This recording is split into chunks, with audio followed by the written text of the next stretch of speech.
Halo teman-teman kos-kosan, gimana kabar kalian? Baik-baik saja kan? Salah satu perkataan paling mengena di Jujutsu Kaisen adalah tentang tubuh adalah jiwa dan jiwa adalah tubuh. Yap, ini adalah perkataan Kenjaku pada Mahito yang memang ahlinya teknik jiwa. Saat itu Mahito yang ahlinya teknik jiwa tentu saja menanggapi dengan jiwalah yang mendominasi tubuh atau datang terlebih dahulu. Tapi Kenjaku seakan ingin menyangkal dengan kembali mempertanyakan kalau memang jiwa yang mendominasi tubuh. Bagaimana Mahito menjelaskan fenomena yang terjadi pada Kenjaku, yaitu tubuh Geto mencoba memberikan perlawanan walaupun jiwanya sudah tidak ada. Dari sinilah mulai diungkap berbagai rahasia tentang jiwa adalah tubuh dan tubuh adalah jiwa dengan lebih detail. Dan ya, kenyataan dari pengungkapan ini benar-benar menarik karena tubuh adalah jiwa dan jiwa adalah tubuh. Ternyata tidak sesimpel yang dibayangkan. Abdi Kos akan coba jelaskan detailnya dari beberapa contoh yang sudah ada. Yuk langsung aja kita mulai pembahasannya. Check out, check it bro.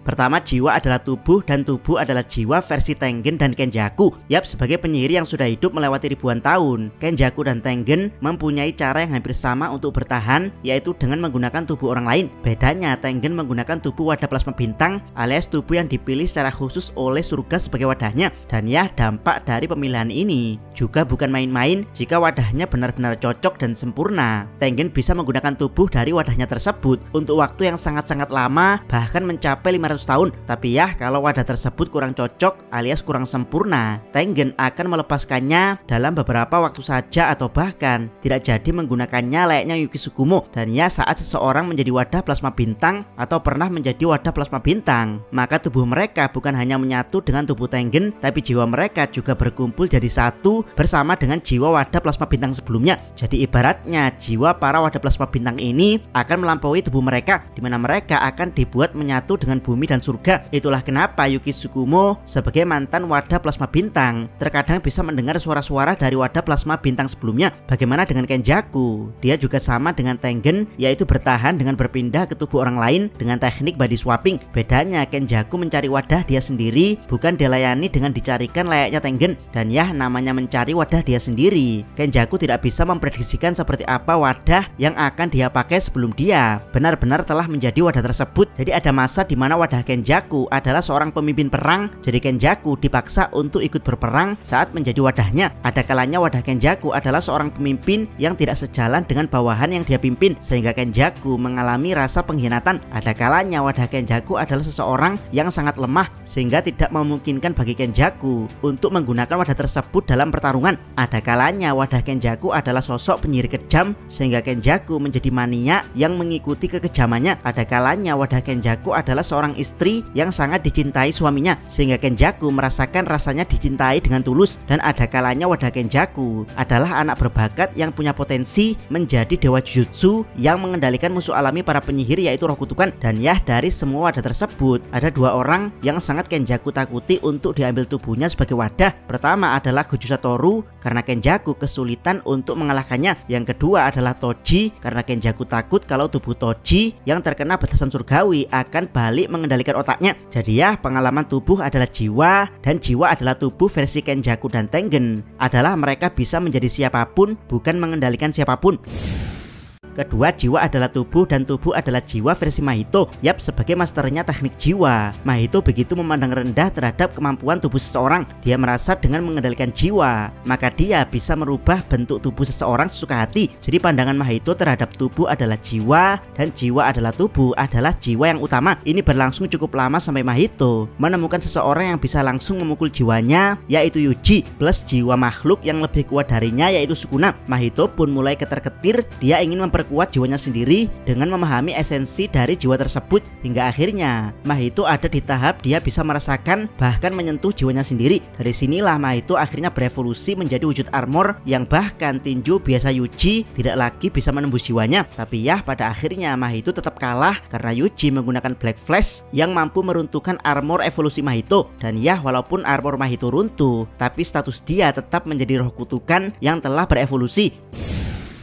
Ketiga, jiwa adalah tubuh dan tubuh adalah jiwa versi Panda. Panda juga termasuk salah satu karakter di Jujutsu Kaisen yang menerima kesempatan jiwa adalah tubuh dan tubuh adalah jiwa, di mana Panda memiliki 3 jiwa dalam satu tubuhnya, yaitu Panda, Gorila, dan Triceratops. 3 jiwa Panda ini saling mengenal satu sama lain sehingga bentuk tubuhnya akan dipengaruhi oleh jiwa yang paling dominan. Saat di mode normal, Panda akan menjadi Panda. Saat jiwa Gorila mendominasi, Panda akan menjadi bentuk gorila. Dan ya, hanya jiwa kakak perempuan Panda yang jarang muncul yaitu Triceratops. Itu karena Triceratops terlalu pemalu. Namun saat Panda dan Gorila sudah tidak mampu mengatasi, maka jiwa Triceratops akan memberanikan diri untuk muncul. Dan sayangnya saat itu lawannya adalah penyihir super kuat Kashimo Hajime, sehingga mode Triceratops dibantai dengan teknik petir Kashimo yang setara domain expansion.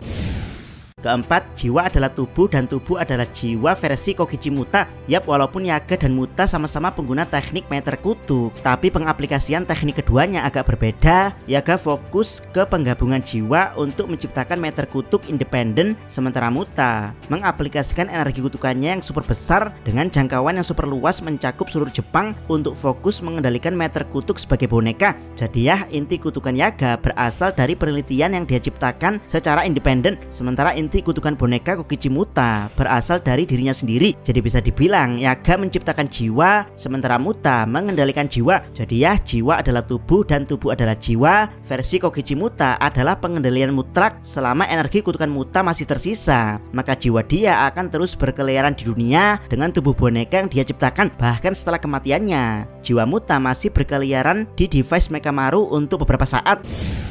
Kelima, jiwa adalah tubuh dan tubuh adalah jiwa versi Toji. Untuk kasus Toji, jiwa adalah tubuh dan tubuh adalah jiwa, memungkinkan Toji untuk mengambil alih jiwa seseorang yang mengendalikan tubuhnya. Yap, karena terkena batasan surgawi, tubuh Toji lebih kuat dari jiwa seseorang. Itulah kenapa Kenjaku tidak berani mengambil alih tubuh Toji setelah kematiannya, karena Kenjaku takut kalau wujud kutukannya akan balik diambil alih tubuh Toji, alias otak Kenjaku hanya akan jadi aksesoris yang melengkapi pergerakan tubuh Toji.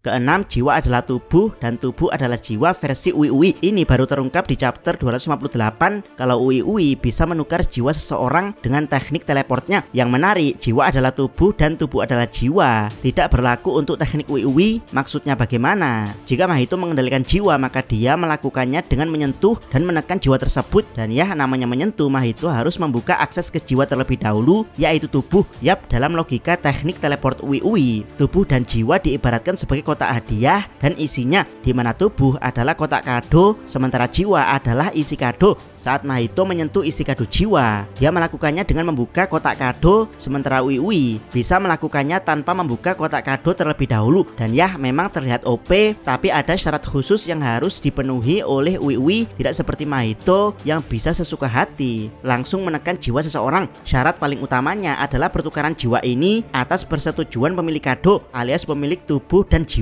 Tanpa persetujuan keduanya, soul swapping tidak bisa dilakukan.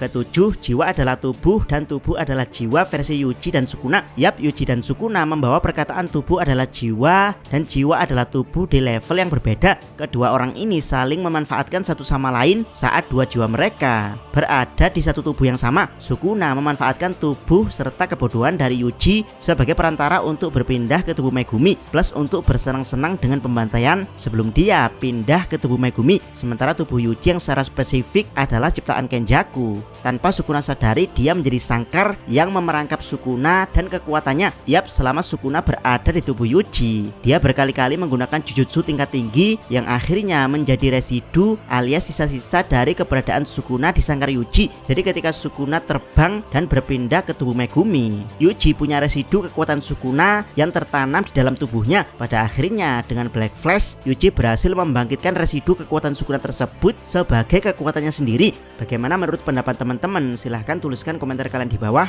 Jangan lupa subscribe channel Takos dan jangan lupa share video ini. Salam Mi.